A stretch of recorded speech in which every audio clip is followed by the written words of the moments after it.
করতে চাই, তাদের উদ্দেশ্য বলতে চাই, এই ছাত্রদল হল লড়াই সংগ্রাম করে নিজেদের জীবন বাজি রেখে কাপুরুষের মতন ওই ছাত্রলীগের ওই লুঙ্গি নিজের মাথা দিয়ে তারা কোনো আন্দোলনে বিচ্ছিন্ন ছিল না।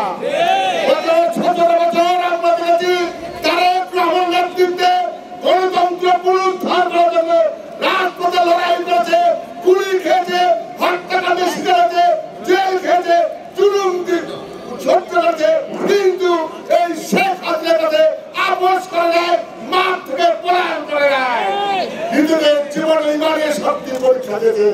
আর তোমরা কি করেছো?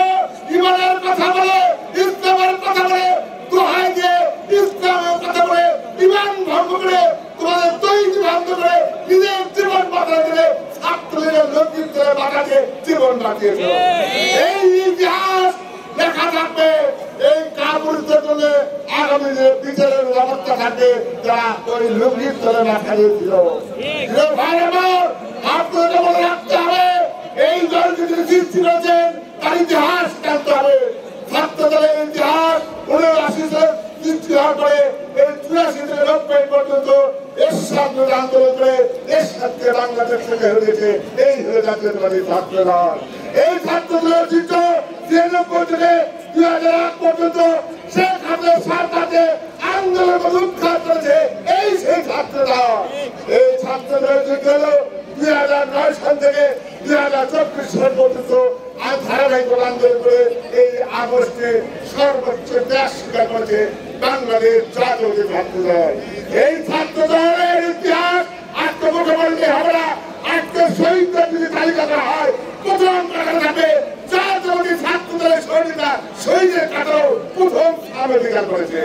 এইটি প্রমাণ করে এই আন্দোলনের নেতৃত্ব দিয়েছে ছাত্র দল। তার প্রথম কারিগর হল আমাদের দেশটায় তারেক রহমানের নেতৃত্বে এই আন্দোলনের সফলতা হয়েছে।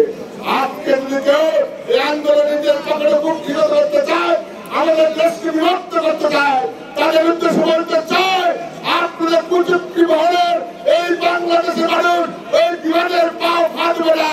বেগম খালেদার নেতৃত্বে, তারেক রহমানের নেতৃত্বে 18 কোটি মানুষ ঐক্যবদ্ধ থাকে বাংলাদেশের সুষ্ঠু নির্বাচনের মাধ্যমে একটি নিরপেক্ষ সরকার প্রতিষ্ঠা হবে। এই আশাবাদ ব্যক্ত করে আমি বক্তব্য শেষ করছি। খোদা হাফেজ।